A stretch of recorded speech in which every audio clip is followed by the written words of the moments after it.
დაცვის მხარის პოზიციას, რომ ამ კუთხით ბრალდების მხარის დაცვის მხარის მხრიდან რაც არგუმენტები იქნა მითითებული ნამდვილად ვერ საფუძდება ბრალდების მხრიდან მიმავალ საფუძვლად, თუმცა მომენტებულად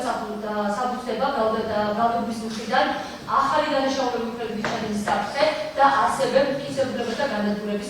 საფუძვე. შესაბამისად, ყველა ამ განმეორების მხედველობაში ბუნების სასამართლო ადგილზე თარგმნილი გამოაცხადეს მიღებული გადაწყვეტილების სარეზოლუციო ნაწილს სასამართლო მითამძღვანელა საქართველოს სისხლის სამართლის საფრთხე კოდექსის მესამე მუხლის მექანიკურ ნაწილის მე-20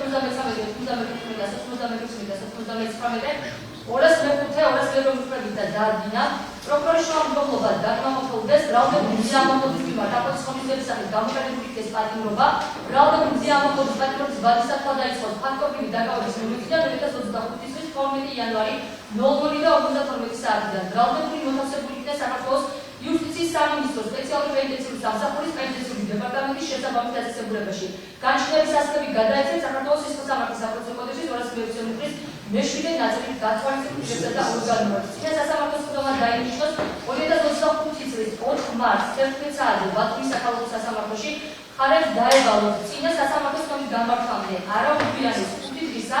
ერთმა სასამართლოს მეტად სრული ინფორმაცია, რომელიც მტკიცებულება სასამართლოში წარდგენათა დაპირებენ განჩინება აღკვეთის ღონისძიების გამოყენების ნაწილში შეიძლება გასაშიმდეს ერთჯერადად ქუთაისის სასამართლოს საკავშირო კოლეგიაში გამოსაყიდად